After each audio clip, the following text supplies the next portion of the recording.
It was way back in 1986 when horror maestro Stephen King, author of awesome and disturbing books such as The Shining, Misery, Pet Semetary, and Carrie, to name a few, wrote the now iconic novel It.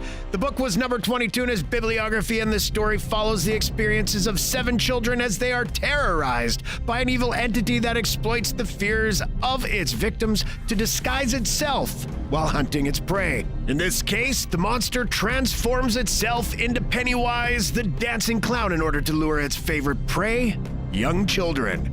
That's some sick, twisted imagination, Mr. King. The novel was first adapted all the way back in 1990 in the form of a television miniseries starring the great Tim Curry as Pennywise. With the book being such a lengthy doorstop, a TV series was a great way to encompass it all for the small screen, even if the resulting production was a mixed bag. However, much like most of King's other works, the big screen beckoned for Pennywise, along with The Losers Club. In 2017, Argentine filmmaker Andy Muschietti, whose 2013 directorial debut Mama was a suitably spooky hit for Universal, signed on as director of a new film adaptation of the book, split into 2 sections, with It, Chapter 1, focusing on the children of the Losers Club, and It, Chapter 2, revisiting the little poppets as adults. Both movies proved to be smash hits, and each features scenes that are now carved in the minds of gorehounds the world over. However, which movie soars as high as one of Pennywise's red balloons, and which should have its arm bitten off in a sewer? There's only one way to find out. Face Off! Disclaimer. No actual science was used to determine the outcome of Face Off. Your results may vary. Please do not consume Face Off if you are allergic to conjecture, opinion, or general nonsense. Round 1, Storytelling. For a story that spans 27 years, you obviously need 2 movies to do the narrative justice. The TV miniseries from 1990 was an ambitious 2-part, 3-hour epic, but it didn't quite manage to bring Pennywise and the Losers Club to life sufficiently, so perhaps the decision to adapt the book for the big screen was the best way to get the most mileage out of Stephen King's excellent story. What works so well in the first It is the sense of camaraderie between the children, as well as the fear and anxiety that we see the group of kids go through. It's not an entirely faithful adaptation of King's source novel. However, the final movie is a well-structured tale and captures the same concepts and ideas of the book very well. It, Chapter 2, on the other hand, is altogether a rollicking fun adventure, and while it is a more faithful adaptation of the book, does that necessarily mean it manages to capture what made the book so compelling as a whole? The first movie successfully presented the kids all banding together as one to defeat Pennywise, while the tone and narrative of Part 2 shifts from one video game-like segment to the next as the adults are separated into their own encounters with the killer clown in order to retrieve totems that tie them to their past. The storytelling works best when the Losers Club fights together, and separating the adults in Part 2 took away what made the ensemble work so well in the first movie. Therefore, we have a clear winner for our first blood-soaked round. Verdict? It, Chapter 1. Round 2, Cast. When you have a TV series as stratospherically massive as Stranger Things now, and is one that manages to blend the nostalgic feel of the 80s with the horror genre, then it makes sense to appeal to that demographic by adding one of its cast members, right? Of course it does. So the casting of Finn Wolfhard in his big screen debut seemed like a no-brainer at the time, and he's excellent as young Richie. Equally good as Jaden Martell's stuttering Bill Denborough, along with Sophia Lillis as Beverly, who suggested that her character should be played by Jessica Chastain in the sequel. Jack Dylan Grazer also shines as hypochondriac Eddie Kazrak. The remaining cast is collectively great, and their chemistry while working together to defeat Pennywise is dead on. Chapter 2, therefore, had the tough task of not only matching this chemistry, but finding actors who could realistically play the kids as adults. Fortunately, they got this spot on by casting some big names, such as James McAvoy as the older Bill Denbrough. Bill Hader is in top, hilarious form as Richie. The actor was also recommended by Finn Wolfhard to play his character in the sequel. Sophia Lillis got her wish with Jessica Chastain on board as the older Beverly. James Ranson plays the older neurotic Eddie without missing a beat. Isaiah Mustafa, yes, the Old Spice guy and Freeform Santa himself, deepens the role of Mike Hanlon, and Bill Skarsgard returns as an even angrier Pennywise. Master of horror Stephen King also receives a cameo as a second-hand pawn store shopkeeper, as well as filmmaker Peter Bogdanovich appearing as the director of the film based on Bill's novel. The kids also return in flashbacks, however, as they had obviously grown older by the time they shot the sequel. Puberty became an issue for the filmmakers, with VFX whiz kids Lola brought in to de-age them in over 200 shots in the film. Chapter 1 has a stunning ensemble, and the kids rock the show. However, Chapter 2 managed to up the ante on this significantly. Verdict: It, Chapter 2. Round 3, emotional beats. One of the prominent themes in Stephen King's work is not just the brutal violence, but also the overarching sadness and emotion that lives alongside it. Take Carrie, for example, and her burgeoning growth into adulthood and the lack of a supportive parent, to say the least. With both chapters of It, similar themes of parental neglect and loss are present for our characters to deal with. Chapter 1 opens on the vicious death of Bill's younger brother Georgie, followed by the subsequent guilt and remorse Bill has after these events. There's also bullying for some of the characters to contend with. Some get it worse than others. In one horrifying, heartbreaking scene, Beverly is tormented by Pennywise in her bathroom, blood spurting out of her sink, leaving her trembling on the floor as her abusive father comes to check on her, only to not be able to see the carnage around her, showing just how truly alone she really is in her household. Another disturbing and distressing scene in any horror movie in recent memory is the hate crime that sets the events to come at the beginning of It, Chapter 2. The attack on Don Haggerty and Adrian Mellon actually occurs at the beginning of King's novel. However, it was left for the beginning of the sequel to set the emotional tone of the movie right from the jump.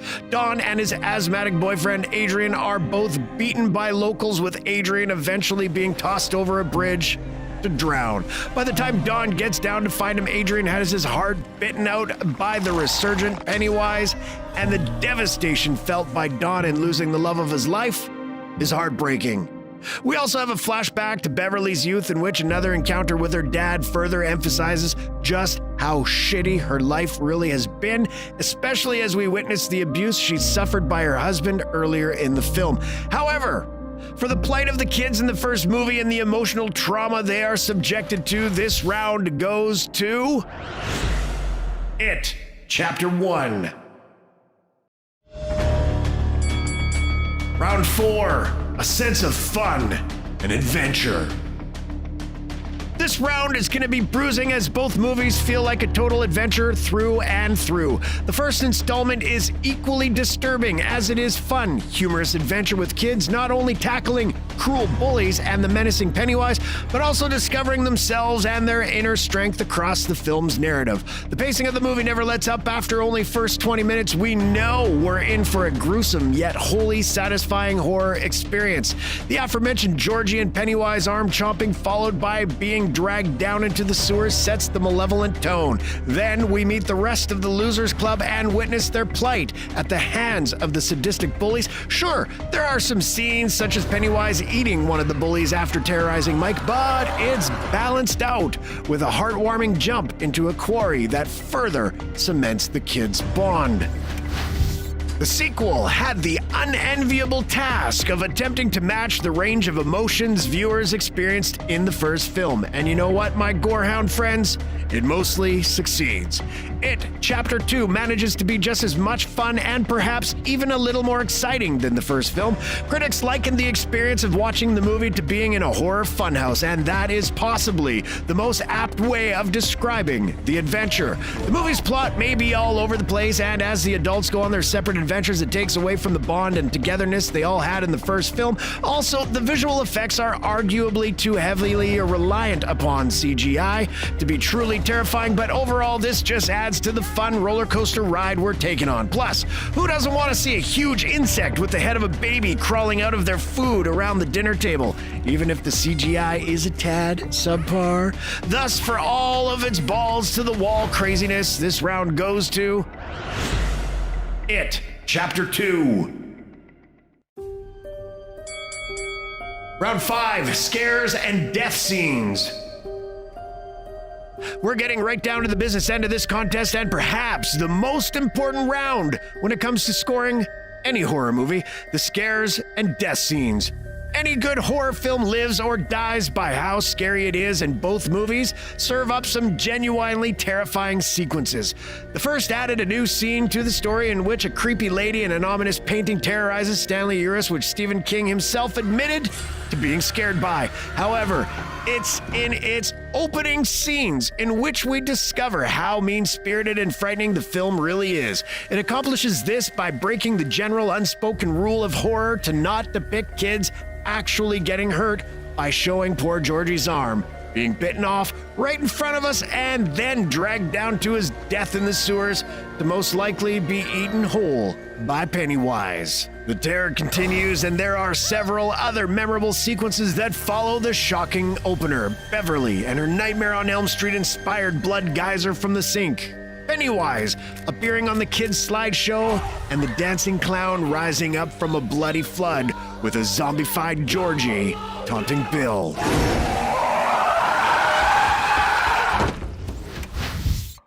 In Chapter 2, the scares take somewhat of a backseat to the overall atmosphere and narrative in the movie. However, this does not mean it skimps on the good stuff. Not at all, man. The dinner scene with the adults and the subsequent horror that is unleashed on the table is creepy as hell, and although the effects look a little fake, it's still an inventive, unsettling scene.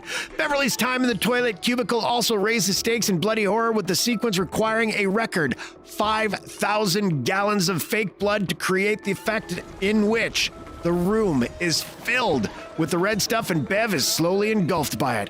There's also the cold-blooded deaths of the little girl with the birthmark under the bleachers, as well as the kid who lives in Bill's old childhood home.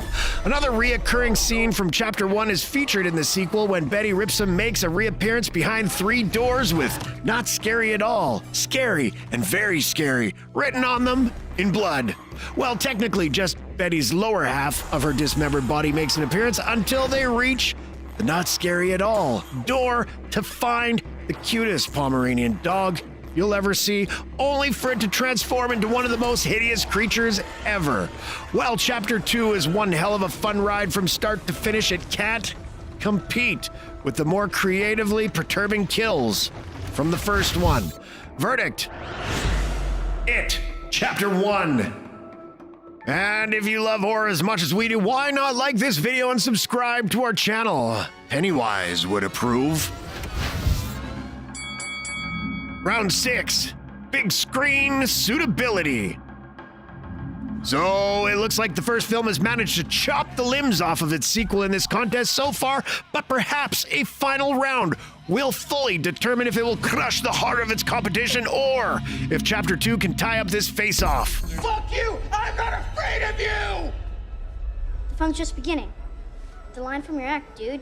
I'm a fan. Are those your parents? Yeah. What works so well in It Chapter 2 is how it stays faithful to the original novel while also being an entertaining house of horrors for its admittedly overblown runtime. While the plot doesn't always make sense, it is never anything less than a very entertaining time at the movies and does a stellar job of continuing the narrative from the first movie.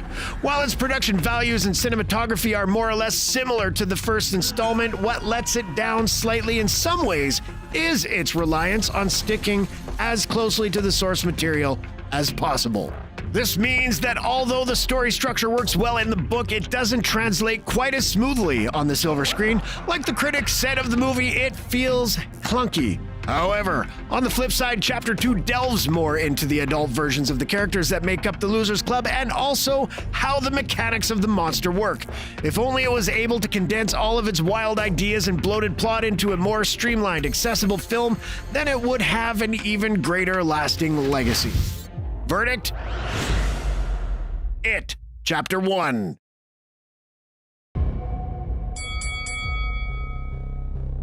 Chapter 1 takes this highly contested face-off due to how it is able to stick closely to the horrors and themes from the source material, but also forge its own path as a movie and with an iconic villain who is able to unleash hell across one cohesive, overarching narrative.